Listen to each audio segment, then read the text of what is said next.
Bonjour à tous, mon nom est François Letarte et bienvenue sur ma chaîne JDR Détente, une chaîne consacrée aux jeux de rôle sur table, vie drôliste.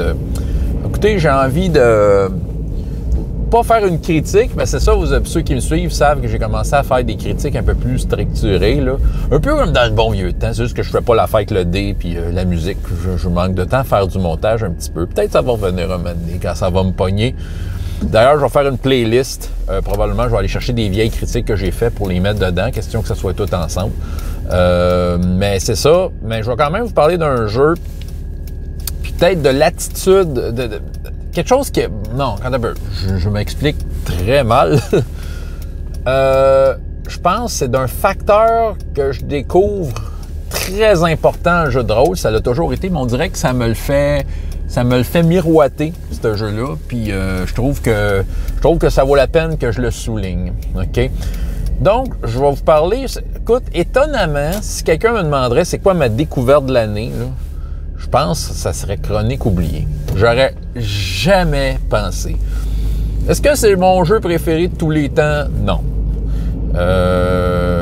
Est-ce que c'est un jeu que je voudrais peut-être m'investir? Peut-être. Tu sais, plus sérieusement. Mais en termes d'outils, je ne sais pas pourquoi il y a...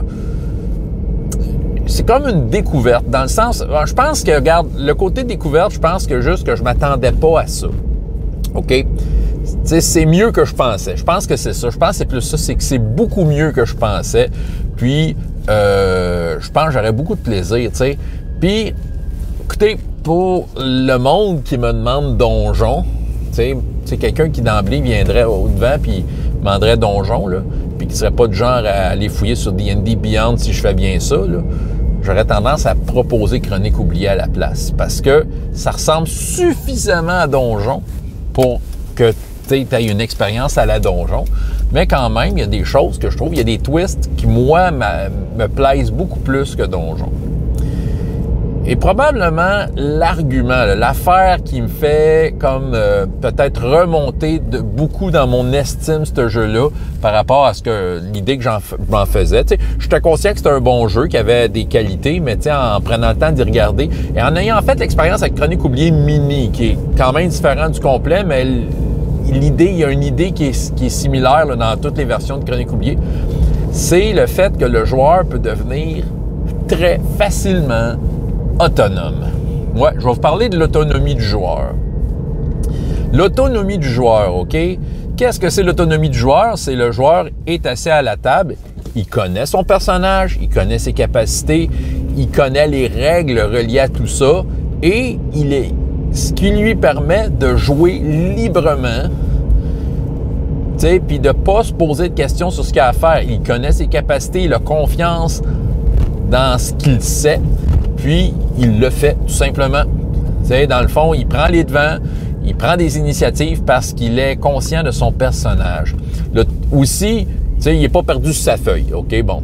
Ouais, tu sais, l'autonomie, c'est pas donné à tout le monde, là, tu sais, OK. Je pense qu'un des secrets de l'autonomie, c'est entre autres, je te dirais, dans n'importe quel jeu de rôle, c'est tu sais, le joueur à quel point il s'investit dans le jeu en dehors du moment où il est assis autour de la table. Bon, c'est sûr qu'il y a des jeux qui ont toutes sortes de courbes d'apprentissage et si le joueur est juste là, assis autour de la table et apprendre le jeu pendant qu'il est assis, ben ça peut être à différentes vitesses puis tout ça, là. Mais il y a de ces joueurs qui, eux, vont prendre l'initiative de se pogner le livre et de l'apprendre pour, justement, dans le souci de gagner en autonomie. Mais je sais que c'est une minorité. J'en fais partie. Ben, écoute, presque tous les jeux, il y en a certains que je ne l'ai pas fait, là, mais presque tous les jeux où je savais que j'étais pour m'investir en tant que joueur, OK? Je pense que j'ai toujours eu le désir de comprendre le jeu dans lequel je m'embarquais, souvent. En tout cas, du moins, c'est là. Même les jeux que je ne l'ai pas fait, tu sais, je me trouvais toujours un peu coupable de ne pas avoir lu le livre. Pourquoi? Parce que j'ai envie d'avoir, justement, que je connaisse un peu ce que mon personnage est capable de faire, que je sois, justement, autonome. C'est ça, je la veux, cette autonomie-là. Je veux jouer. Quand c'est mon tour, je veux pas me poser de questions de comment ça marche, je veux le faire. Je veux dire, je regarde des jeux dans lesquels j'ai été bien investi. Là, un, entre autres, qui était compliqué, là, c'était The Dark Eye. L'œil noir. Oui, je vous en parle des fois de cette campagne-là. J'ai joué ça il y a une couple d'années. Écoute, je jouais ça en anglais, cette affaire-là. OK? Puis, écoute, j'ouvre une parenthèse, là. Mais, tu sais, le meneur de jeu, c'est un Allemand. OK? On jouait en anglais. Puis, mes autres joueurs avec qui je jouais, j'avais un ami de la Californie. Il était 3 heures dans le passé. J'avais un autre copain en Alabama. Il était 2 heures dans le passé. Puis moi, tu sais, dans mon fuseau horaire, puis l'Allemand qui jouait 6 heures dans le futur, OK? Tu sais, on jouait à une heure bizarre, là, genre le dimanche soir à 11h30 du soir. Là. Une affaire de même, tu sais. Mon heure de jeu se levait à 6 heures du matin. Fait que, écoute, on a quand même fait ça 60 séances, cette histoire-là. Écoute, puis The Dark Eye, l'œil noir, la 4e édition, ça n'a rien à voir avec les boîtes des années 80, pour ceux qui ont connu ça. Puis ça ressemble un peu à l'édition qui est présentement là, la 5e. Mais, tu sais, jouer avec un Allemand, là, c'est ça, à l'œil noir, je pense que c'est le top. Un Allemand qui est passionné de l'œil noir, puis c'est lui ton meneur de jeu, là, c'est hot. Parce que, oui, on a des versions de l'œil noir, en français, en anglais, ça, mais on n'a pas autant de stock que les Allemands. C'est à la base un jeu allemand, cette affaire-là. C'est comme eux autres, là, l'œil noir, là, c'est plus hot que Donjon là-bas dans le pays. Hein? C'est comme le jeu de rôle le plus populaire. Il y a vraiment de quoi, il y a un buzz là, autour de l'œil noir en Allemagne. Puis là, tu jouais avec un Allemand, lui, il connaissait tout, il était passionné, il connaissait son affaire.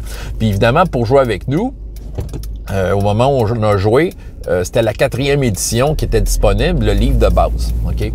C'était à peu près tout ce qui existait, parce que c'est un jeu que quand ils l'ont traduit en anglais, ça a un peu fait un flop. C'est ça, ça n'a pas marché.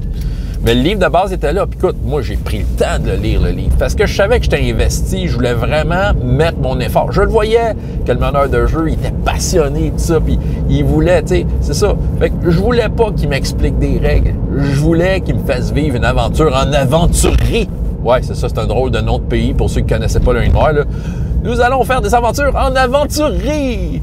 Ouais, c'est ça, ça, là, j'ouvre une autre parenthèse, ça va dans n'importe quelle direction, mais je pense qu'en allemand, c'est vraiment Aventuria, tu sais.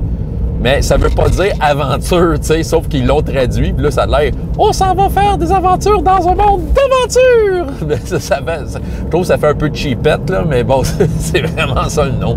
OK. L'aventurier. Mais reste que... ben c'est ça, mais j'ai pris le temps de lire le livre pour m'apercevoir que ce jeu-là, la 4e édition, il y avait un problème. Mais en fait, le problème de la 4e édition de l'œil noir, c'est que le jeu est incomplet en anglais.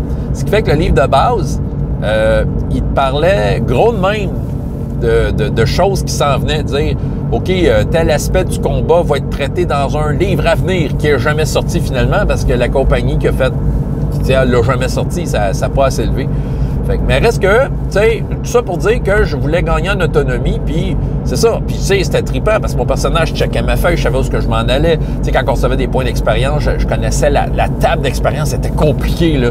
Mais, tu sais, je surfais dedans, j'emailais au meneur de jeu qu'est-ce que j'ai fait, tout ça, que j'ai mis mes points pour que j'aille avoir son approbation, mais il n'y avait pas à me l'expliquer.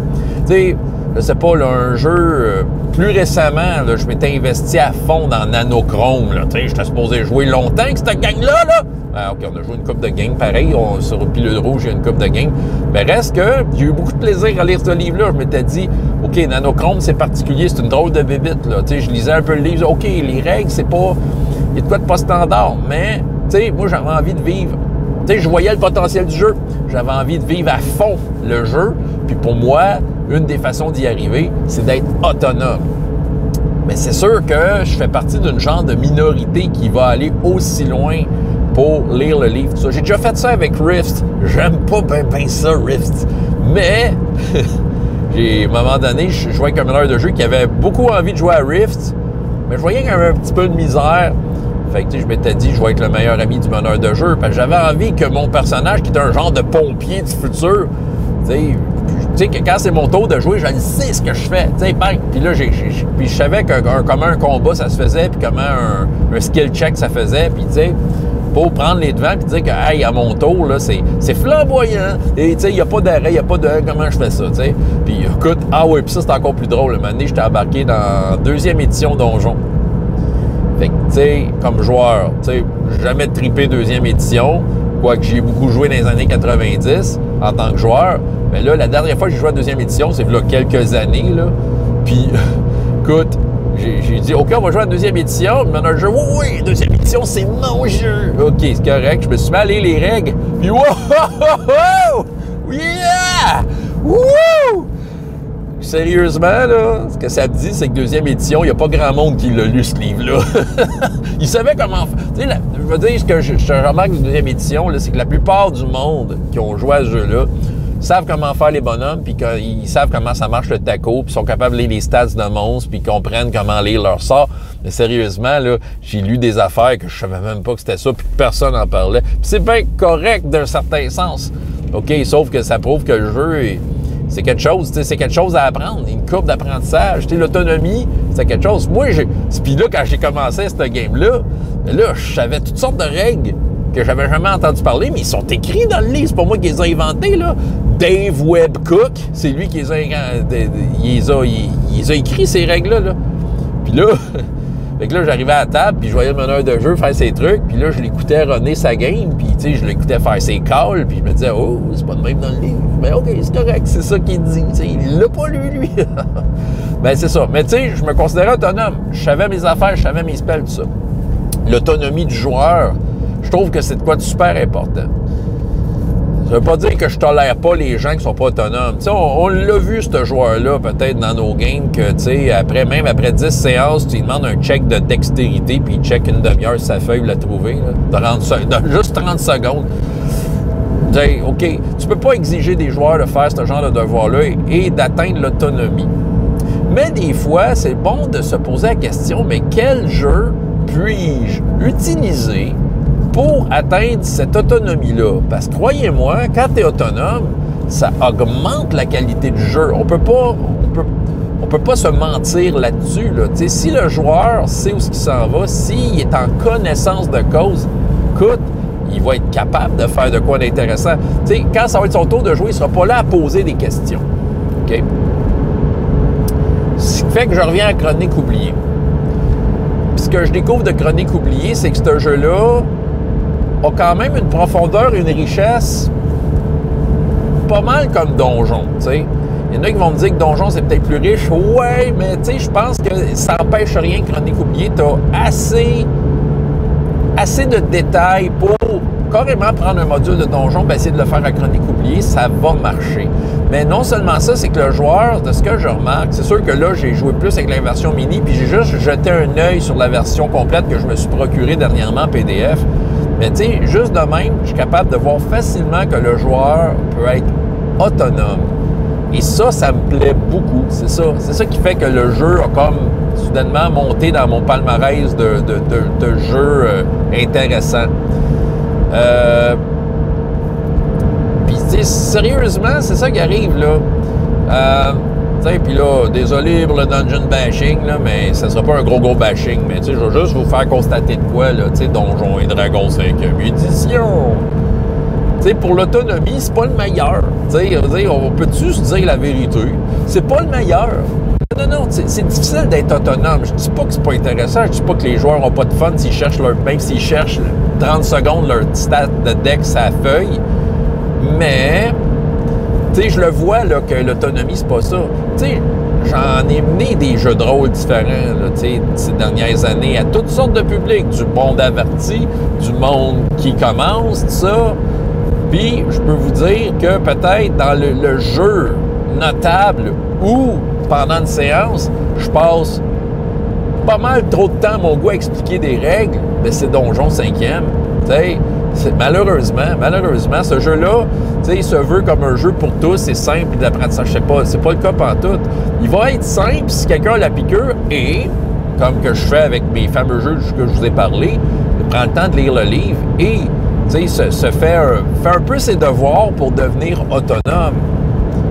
Ah, je sais que si tu joues en ligne avec D&D Beyond, tu cliques sur des affaires, ça le fait tout seul, là, mais OK, on s'entend que les joueurs, la majorité des joueurs, eux autres, ce qu'ils veulent, c'est être autour d'une table en vrai, puis là, sur la feuille, c'est écrit des affaires, fait que, sais, la courbe d'apprentissage n'est pas nécessairement facile. Ce jeu-là attire des millions de personnes. Mais tu sais, c'est une minorité des gens là, parmi ces millions-là qui connaissent vraiment leur affaire. T'sais. Les autres, c'est ça, c'est du monde qui va aller t'initier parce qu'ils connaissent le nom. Hein, ça doit bien être like cool, Donjons et Dragons. Mais tu sais, aussitôt qu'ils tournent autour de la page. Puis j'ai déjà fait une vidéo là-dessus. Ils sont entourés de cool switches, mais qui comprennent pas, tu sais. Ils comprennent pas. Fait que, excusez, monsieur, c'est quoi ça, Misty Step? Excusez, monsieur, une sauvegarde de constitution? Je la vois pas sur ma feuille. Tu sais, sérieusement, j'ai beaucoup de questions. Puis, sérieux. Puis, c'est ça. OK. Fait que pour l'autonomie, c'est pas le meilleur. C'est un exemple, là. Tu sais, moi, je me considère comme quelqu'un qui a la capacité de bien expliquer les choses. Écoutez, c'est dans mon métier. Ça fait 30 ans que j'enseigne, j'anime, je fais toutes sortes d'affaires, pas juste dans le jeu de rôle. Là. Je suis comme quelqu'un qui a passé la majeure partie de sa vie à communiquer des trucs, rendre ça limpide, avoir en tête, à cœur, la compréhension de la personne qui m'écoute. OK?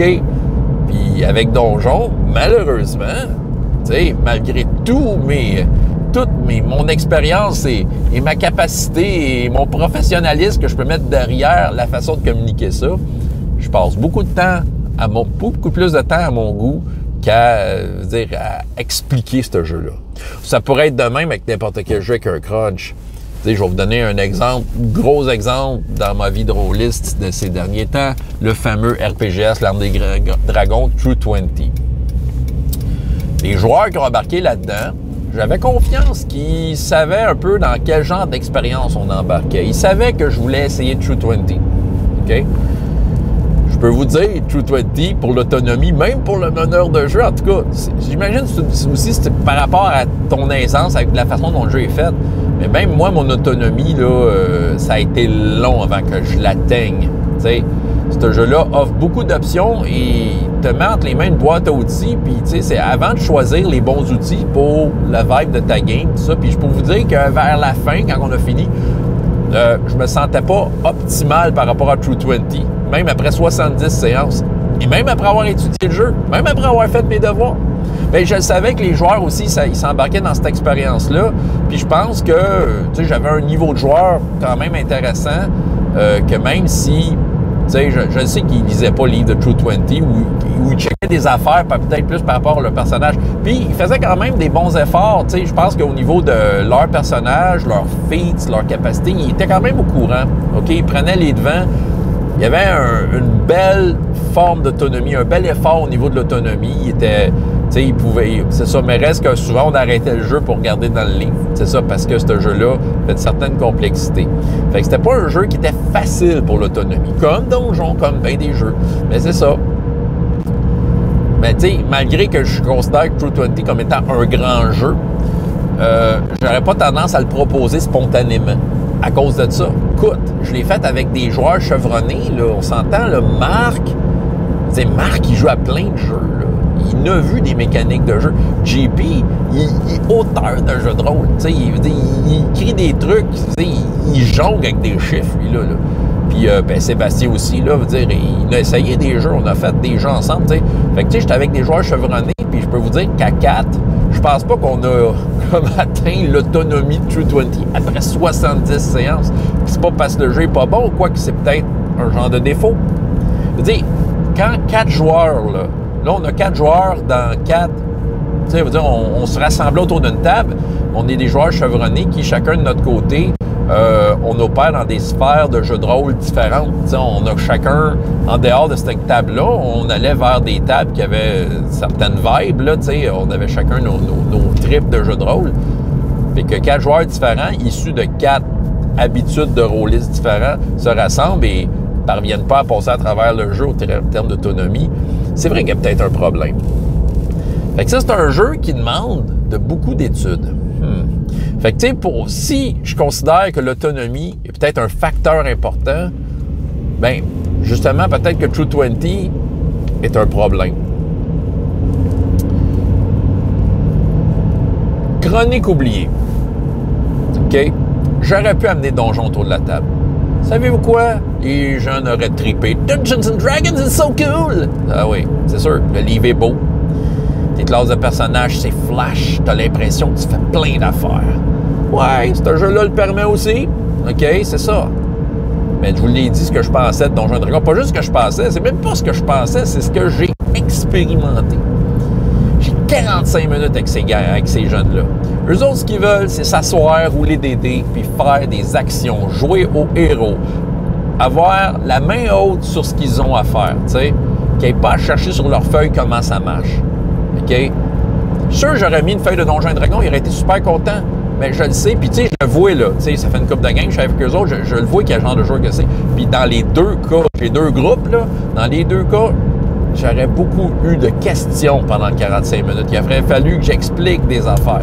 J'ai pas le temps d'expliquer des affaires, OK? Je veux dire, oui, malgré ce que je pense de ce jeu-là, oui, ce jeu-là a des belles qualités, mais là, les belles qualités, pour en profiter, il faut que tu comprennes. Puis pour comprendre, ça prend du temps. Puis les jeunes, je suis pas sûr qu'ils auraient pris le temps de lire un livre en anglais, puis d'aller chercher l'info qu'ils veulent. Surtout que l'info n'est pas toujours facile à trouver dans ce livre-là, malheureusement, ou c'est peut-être, en tout cas.